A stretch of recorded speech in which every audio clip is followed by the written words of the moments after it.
Selamat siang, kami dari kelompok 2 ingin mempresentasikan tentang Kerajaan Majapahit.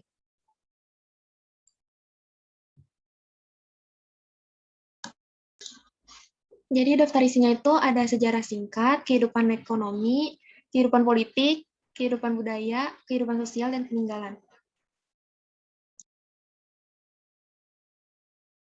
Pada topik pembahasan pertama akan dijelaskan tentang sejarah singkat Kerajaan Majapahit. Pusat Kerajaan Majapahit diperkirakan di daerah Trowulan sekarang, 10 km sebelah barat daya Kota Mojokerto, Jawa Timur. Tanggal pasti berdirinya Kerajaan Majapahit adalah Hari Penobatan Raden Wijaya sebagai raja yang memerintah pada tahun 1293 sampai 1309 Masehi, yaitu 10 November 1293. Sumber utama para sejarawan mengenai Kerajaan Majapahit adalah Kitab Para Raton, yaitu Kitab Raja-Raja dan Nagara Kertagama. Konon awal mula Kerajaan Majapahit berdiri setelah runtuhnya Kerajaan Singosari akibat pemberontakan Jayakatwang pada tahun 1292 Masehi. Cucu Kartanegara, yaitu Raja Singosari yang dikalahkan oleh Jayakatwang, yang berada di bawah tekanan, yaitu Raden Wijaya, kemudian melarikan diri dan membuat desa kecil di hutan Trowulan dan diberi nama Desa Majapahit. Seiring berjalannya waktu, desa itu berkembang dan Wijaya diam-diam dikuatkan dengan merebut hati penduduk dari Tumapel dan Daha. Setelah mengalahkan Jayakatwang, Raden Wijaya menyerang pasukan Kubilai Khan karena tidak mau tunduk pada kekuasaan Kaisar Mongol. Penobatannya sebagai raja pada tanggal 15 bulan Kartika tahun 1215 atau pada tanggal 10 November 1293 merupakan cikal bakal lahirnya Kerajaan Majapahit.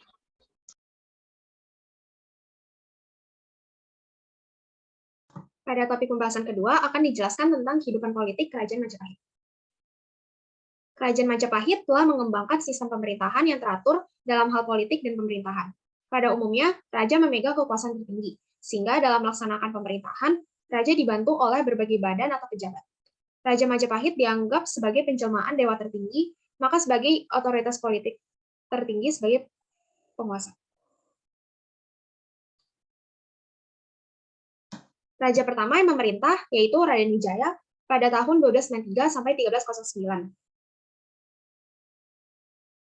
Kerajaan Majapahit didirikan pada tahun 1293 Masehi oleh Raden Wijaya. Raden Wijaya menjadi raja pertama dengan gelar Prabu Kertajasa Jayawardana.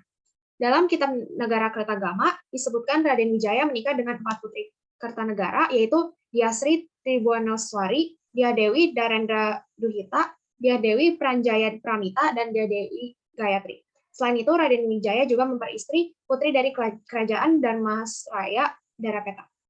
Dari Sri Prameswari, Dia Dewi Tribuanoswari mempunyai seorang putra bernama Jayanegara yang menjadi putra mahkota Majapahit dan akan menjadi Raja Majapahit kedua.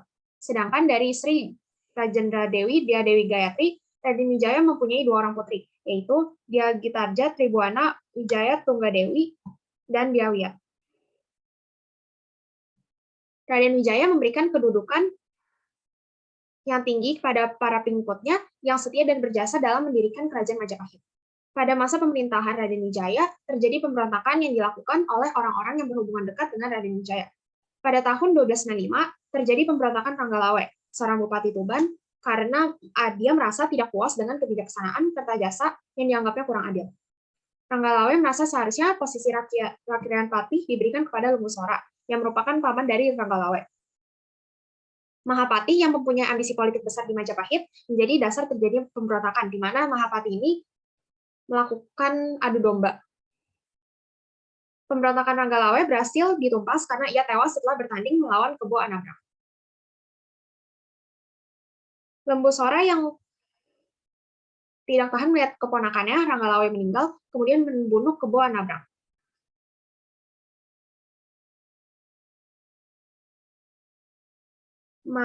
Mahapati yang mempunyai ambisi politik besar di Majapahit menyusun strategi agar raja bersedia menghukum tindakan Lembusora. Lembusora berniat pergi ke istana untuk menyerahkan diri bersama sahabatnya dan mengadakan pemberontakan pada tahun 1298 sampai 1300. Dalam peristiwa ini, Lembusora gugur bersama sahabatnya, Jurodemung dan Gajah Biru. Susunan pemerintahan Raden Wijaya tidak banyak berbeda dengan pemerintahan Singasari. Raja dibantu oleh 3 orang mahamentri, dan 2 orang pejabat lagi. Dan 2 orang pejabat, yaitu Rakrian Rangga dan Rakrian Tumenggung. Pada tahun 1309, Raden Wijaya wafat dan didarmakan di Candi Simping dengan arca Siwa dan Antapura di kota Majapahit dengan arca perwujudannya berbentuk Haihara, penjelmaan Wisnu dan Siwa. Raja kedua yaitu Sri Jayanegara yang menjabat sebagai raja pada tahun 1309 sampai 1328. Raden Wijaya mangkat setelah 16 tahun memimpin kerajaan Majapahit. Kedudukan Raja Majapahit digantikan putranya yang bernama Kalagemet dengan gelar Sri Jayanegara. Kalagemet sudah diangkat sebagai raja muda, Kumara Raja, sejak ayahnya masih memerintah pada tahun 1296. Pada tahun 1316, timbul pemberontakan yang dipimpin oleh Nambi yang menjabat sebagai Rakrian Pati Majapahit. Nambi memusatkan kekuatannya di daerah Lumajang dan Pajarakan. Namun pemberontakan belum selesai. Terjadi lagi pemberontakan semi pada tahun 1318. Setahun kemudian, pada tahun 1319, terjadi pemberontakan Kuti, namun berhasil dipadamkan oleh Gajah Mada. Pada tahun 1328, terjadi suatu musibah yang mengejutkan. Raja Jayanegara dibunuh oleh Tanca, seorang tabib kerajaan. Tanca kemudian dibunuh oleh Gajah Mada. Jayanegara didarmakan di Candi Srenggapura di Kapopongan. Raja ketiga yaitu Tribuana Tunggadewi Jaya Wisnu Wardani, yang menjabat pada tahun 1328 sampai 1350. Setelah Raja Jayanegara mangkat, tahta kerajaan diduduki oleh adik perempuan Raja Jayanegara dari ibu yang berbeda. Ibunya bernama Gayatri, yang bernama Bre Kahuripan dengan gelar Tribuana Tunggadewi Jaya Wisnu Wardani. Pada tahun 1331, terjadi pemberontakan Sadeng dan Keta di daerah Besuki, tetapi dapat dihancurkan oleh pasukan Gajah Mada. Karena jasanya itu, Gajah Mada naik pangkat lagi dari Patidaha menjadi Mahapati Majapahit. Dalam suatu persidangan besar, Gajah Mada mengucapkan Sumpah Palapa untuk menyatukan Nusantara di bawah naungan Majapahit. Pada tahun 1334, Bali berhasil ditaklukkan oleh Gajah Mada, yang dibantu oleh Laksamana Nala dan Aditya Warman. Setelah penaklukan Bali, satu demi satu daerah di Sumatera, Semenanjung Malaka, Kalimantan, Sulawesi, Nusa Tenggara, Maluku, dan Irian atau Papua bagian barat berhasil ditundukkan dan mengakui kekuasaan Majapahit. Aditya Warman diangkat menjadi Raja Melayu menggantikan Maulia Warmadewa pada tahun 1343 agar pengakuan kekuasaan Majapahit di Sumatera kekal. Pada tahun 1372, Tribuana Tunggadewi wafat dan didarmakan di Panggih dengan nama Pantarapurwa. Raja keempat yang menjabat yaitu Hayam Wuruk. Hayam Wuruk naik takhta bergelar Sri Raja Sanagara. Ketika Tribuana Tunggadewi masih memerintah, Hayam Wuruk telah dinobatkan menjadi Raja Muda dan mendapat daerah Jiwana sebagai wilayah kekuasaannya. Dalam memerintah, Hayam Wuruk didampingi oleh Gajah Mada sebagai Pati Hamengkubumi. Pada masa pemerintahan Raja Hayam Wuruk, Majapahit mencapai puncak kejayaannya karena berhasil menaklukkan berbagai kerajaan di Nusantara, bahkan hingga ke Semenanjung Malaka. Bahkan pengaruhnya tersebar sampai keluar Nusantara, yaitu sampai ke Thailand, Indochina, dan Filipina Selatan. Atas hal ini, terbukti bahwa Sumpah Palapa Gajah Mada benar-benar terwujud, sehingga seluruh pembesar kerajaan selalu hormat kepadanya. Gajah Mada yang ahli hukum berhasil menyusun kitab Kuttaramanawa yang digunakan sebagai dasar hukum di Majapahit. Pada tahun 1357, Raja Hayam Wuruk meminang putri Sri Baduga untuk dijadikan permaisuri yang bernama Dia Pitaloka, dan lamaran itu diterimanya. Dia Pitaloka dengan diantarkan oleh Sri Baduga beserta prajuritnya berangkat ke Majapahit. Akan tetapi, ketika sampai di Bubat, Gajah Mada menghentikan rombongan pengantin. Gajah Mada menghendaki agar putri kerajaan Surabaya itu dipersembahkan kepada Hayam Wuruk sebagai tanda tunduk Raja Sunda kepada Majapahit. Hal ini ditentang oleh Raja dan kaum bangsawan Sunda, dan terjadi pertempuran sengit. Sri Baduga bersama pengikutnya gugur, sementara Dia Pitaloka bunuh diri. Peristiwa ini dikenal dengan nama Perang Bubat. Raja kelima, yaitu Raja Wikramawardhana pada tahun 1389 sampai 1429. Raja Wikramawardhana adalah suami dari putri Hayam Wuruk, yang berhak mewarisi tahta kerajaan ayahnya. Setelah Raja Hayam Wuruk mangkat. Pada tahun 1401, kekacauan politik pertama terjadi. Seorang raja daerah dari bagian timur, yaitu Bre Wirabumi, memberontak pada Raja Wikramawardhana. Bre Wirabumi adalah putra Hayam Wuruk dari Swir. Dalam kitab Pararaton, pertikaian antar keluarga ini disebut dengan Perang Paregrad. Pasukan Brewirabumi dapat dihancurkan dan ia terbunuh oleh Raden Gajah. Raja ke-6 yaitu Raja Suhita pada tahun 1429 sampai 1447.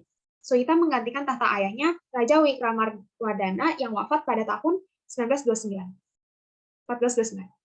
Penobatan Suhita menjadi Raja Majapahit dimaksudkan untuk meredakan pertikaian keluarga yang terjadi. Pada tahun 1433, Raden Gajah dibunuh karena telah membunuh Bre Wirabumi. Hal itu menunjukkan bahwa pertikaian antar keluarga Majapahit terus berlangsung. Pada Raja Majapahit terakhir ini, yaitu Raja Suhita, yang pada tahun 1447 Raja Suhita wafat dan digantikan oleh saudaranya, Dia Kertawijaya dengan gelar Sri Maharaja Wijaya Parakramawardhana. Raja Dia Kertawijaya memerintah selama 4 tahun pada tahun 1447 sampai 1451, karena pada tahun 1451 Baginda wafat dan didarmakan di Kertawijayapura. Sepeninggal Kertawijaya, pemerintahan Majapahit dipegang oleh Dewi Pamotan dengan gelar Sri Raja Wardana. Raja Wardana juga disebut Sang Sinagara. Sepeninggal Raja Wardana pada tahun 1453, Kerajaan Majapahit selama 3 tahun pada tahun 1453 sampai 1456 tidak mempunyai seorang raja. Pada tahun 1456, Majapahit diperintah oleh Bre Wengker dengan gelar Giridra Wardana. Bre Wengker adalah anak dari Bre Tumapel Kertawijaya. Masa pemerintahannya berlangsung selama 10 tahun, pada tahun 1456 sampai 1456. Keruntuhan Kerajaan Majapahit. Berkembangnya agama Islam di pesisir utara Jawa yang kemudian diikuti berdirinya Kerajaan Demak mempercepat kemunduran Kerajaan Majapahit. Raja dan pejabat penting Demak yang merupakan keturunan Raja Majapahit sudah menganut agama Islam. Penyerangan Demak terhadap Majapahit yang dipimpin oleh Adipati Unus, yaitu cucu Bre Kertabumi pada tahun 1518 sampai 1521 untuk membalas dendam nenek moyangnya. Sistem pemerintahan Kerajaan Majapahit terdiri atas beberapa jabatan, yaitu sebagai berikut. Rakyat Mahamantri Katrini terdiri atas keluarga raja. Rakyat Mantri Kiran terdiri atas beberapa menteri yang akan menjalankan pemerintahan. Dharma Dyaksa yang merupakan menteri hukum. Dharma Upapati yang merupakan menteri keagamaan. Batara Sabta Prabu yang merupakan dewan penasihat kerajaan yang anggotanya terdiri atas keluarga besar kerajaan. Dan Uparaja Paduka Batara, pejabat kerajaan di daerah yang bertugas memungut pajak, mengirim upeti, dan menjaga wilayahnya. Susunan pemerintahan dari pusat ke daerah di Kerajaan Majapahit. Pertama, ada bumi, pusat kerajaan yang dipimpin oleh Maharaja. Negara, provinsi, dipimpin oleh Bre, yaitu Pangeran, Raja, Gubernur, Natha, Tuan, Adipati, atau Batara. Watek, Kabupaten, diperintah oleh Tumenggung. Huu, lebih tinggi dari kecamatan, diperintah oleh Demang. Wanua, desa dipimpin oleh tani. Kabuyutan, dusun kecil atau padukuhan dipimpin oleh kepala duku atau seorang buyut.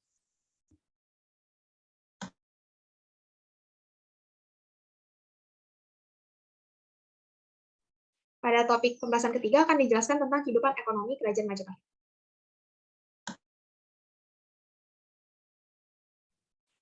Menurut catatan pedagang Tiongkok bernama Wang Taiyuan, komoditas ekspor Jawa pada zaman Majapahit meliputi lada, kain, garam, dan burung kakatua. Sementara barang yang diimpor atau didatangkan itu contohnya emas, mutiara, perak, keramik, sutra, dan barang dari bahan besi. Ada 2 faktor yang menyebabkan kehidupan ekonomi Kerajaan Majapahit bisa dikatakan makmur. Yang pertama, terdapat daerah yang sangat cocok untuk kegiatan pertanian tanaman padi, yakni di lembah Sungai Berantas dan Bengawan Solo, di dataran rendah Jawa Timur. Faktor kedua adalah adanya pelabuhan di Pantura, yaitu Pantai Utara, yang terletak di Pantai Utara Jawa yang memiliki peran penting dalam kemajuan ekonomi Majapahit. Pelabuhan tersebut merupakan tempat berkumpulnya komoditas rempah-rempah yang didatangkan dari Maluku. Mata uang yang digunakan pada zaman Kerajaan Majapahit dibuat dari logam yang dibuatnya itu dari 2 unsur logam penting, yaitu kuningan dan tembaga. Desain uangnya itu memiliki gambar wayang di salah satu sisinya. Sebab itu uang gobok ini juga disebut uang gobok wayang.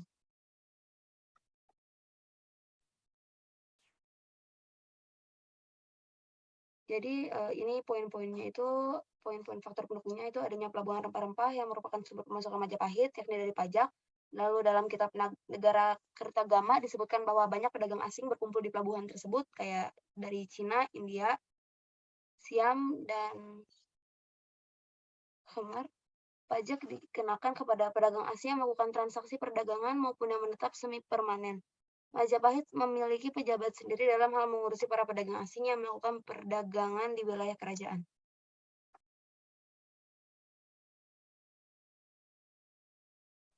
Lalu pada bagian ini akan dijelaskan mengenai kehidupan sosial Kerajaan Majapahit. Jadi Kerajaan Majapahit ini mengenal sistem kasta ya kayak yang ada di India, yaitu Brahmana, Ksatria, Waisya, dan Sudra. Lalu kehidupan budaya Kerajaan Majapahit sendiri berkembang pesat, terutama di bidang seni sastra. Selain itu juga meninggalkan peninggalan prasasti dan candi. Lalu rakyat Majapahit mayoritas adalah petani, sisanya pedagang dan pengrajin. Barang utama yang diperdagangkan adalah rempah-rempah, beras, daging, timah, besi, intan, dan kayu cendana. Selain bidang pertanian, Majapahit juga mengembangkan perdagangan dan pelayaran. Sejumlah pelabuhan terpenting pada masa itu adalah Ujung Galuh, Tuban, dan Gresik.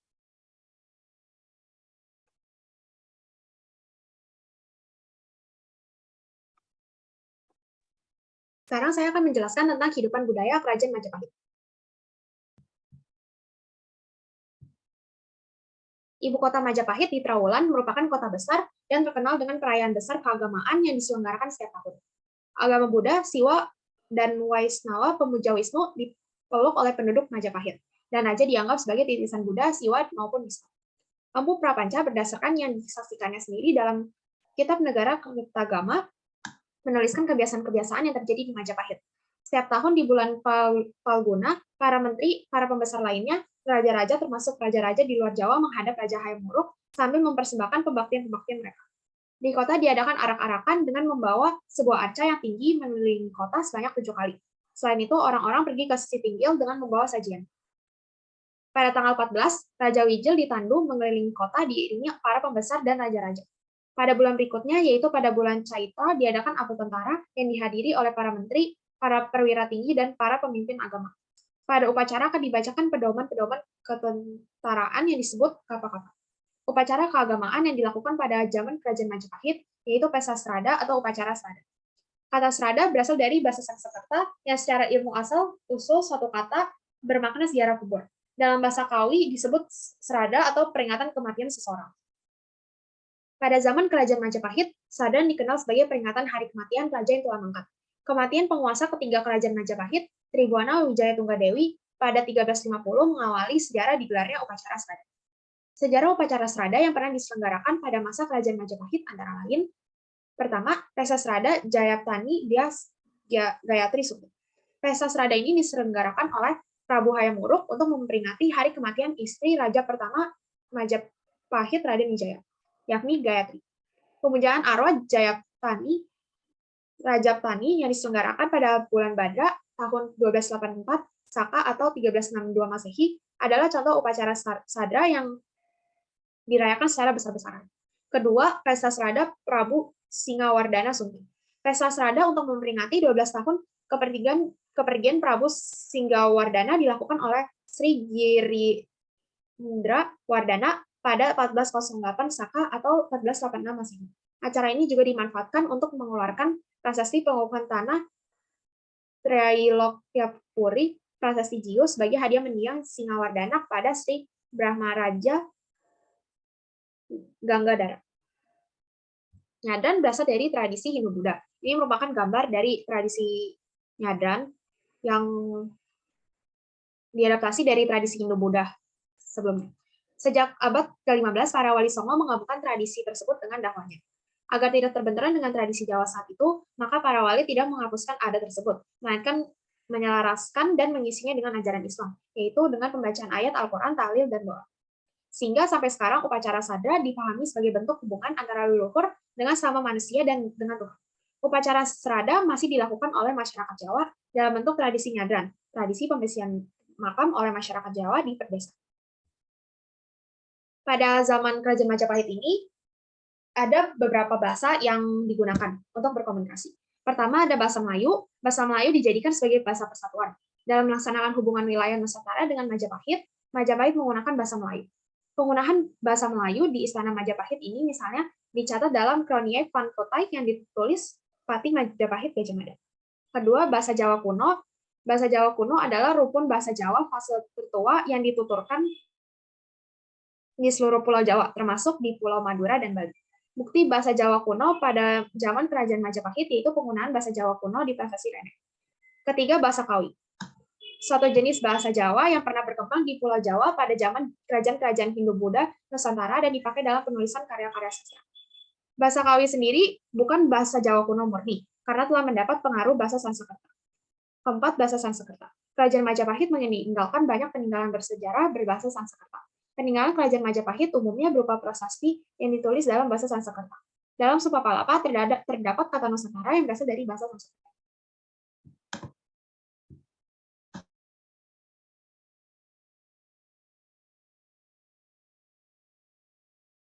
Pada topik pembahasan ini akan dijelaskan tentang peninggalan Kerajaan Majapahit.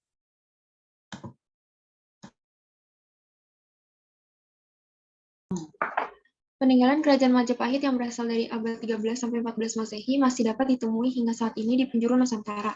Setelah keruntuhannya, Kerajaan Majapahit meninggalkan banyak peninggalan yang menjadi sumber sejarah dan bukti keberadaannya.